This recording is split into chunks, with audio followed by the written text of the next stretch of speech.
Remember that deadline that's coming up? The Treasury's August 2nd debt ceiling deadline, just weeks away now. President Obama is meeting with House and Senate leaders at the White House today to try to reach a deal on our nation's debt limit. Republican House Majority Leader Eric Cantor joins me now because he's on the list. He's going to be at today's morning meeting. Good to see you, Congressman.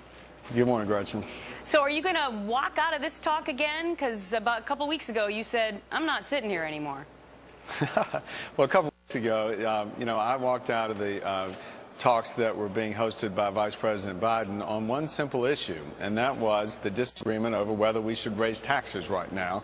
I believe that it is wrong to raise taxes on small business people and families, especially in this economy. And we've got a spending problem in Washington, and we got to get that straight. Yeah, and that's what I believe the goal should be in today's meeting as well. But, Congressman, you know that the president has been warning everyone to leave their talking points at the door and not bring them inside. And then just yesterday he said this. The debt ceiling should not be something that is used as a gun against the heads of the American people to extract tax breaks for corporate jet owners or oil and gas companies that are making billions of dollars because the price of gasoline has gone up so. Now, since last week in that press conference, we know that those are the president's talking points about taxes for millionaires and billionaires. I want to get your take this morning, Congressman, because have you wavered? Are you now going to give the president what he wants and give him those taxes? Now, listen, the president talks about these corporate jet owners, and that is a priority for him. Let's put into perspective what we're talking about. We've identified over $2 trillion in cuts that I believe both sides can wrap their arms around. It is those and that amount that I think is relevant. When you're talking about the jet owners, it's $3 billion versus over $2 trillion. So I said to the president yesterday, first of all, insinuating that that's what's holding the deal up is not the case. So if it's such a priority for the president to go after corporate jet owners, if he wants to talk about loopholes, we don't like loopholes and preferences. It's not good for overall economic growth. We want to bring down rates and reform the system, but if he wants to plug that loophole, we got to see offsetting tax cuts somewhere else, because the priority is jobs. Right. It's about getting people back to work, and we're not for raising taxes, period. Let me go down this list then. So would you be willing to give the corporate jet owners, would you be willing to get rid of that tax break? What about the oil and gas companies?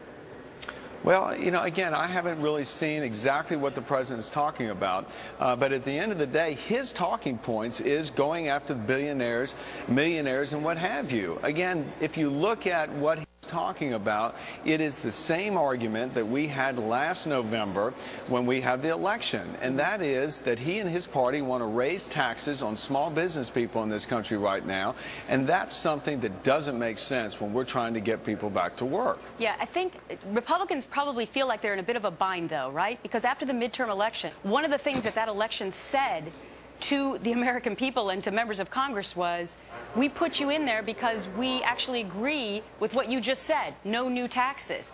So does that put you in a bind then if you even just move a little bit?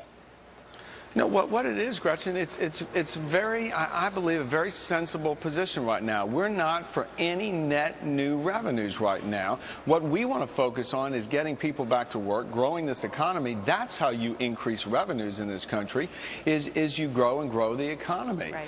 And right now, we've got a situation in Washington where taxpayer dollars are not being spent efficiently. I think most people get that. Right. And why would we want to throw good money after bad while you have to first fix the system? And that's what we're trying to do. I only have 20 seconds, but I want to get in a report this morning that the president may be willing to cut Social Security entitlements, a huge part of this picture.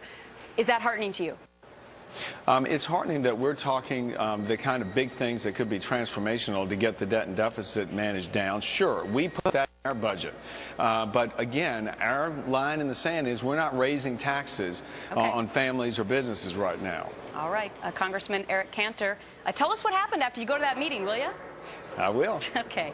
Great to see you as always. Thanks.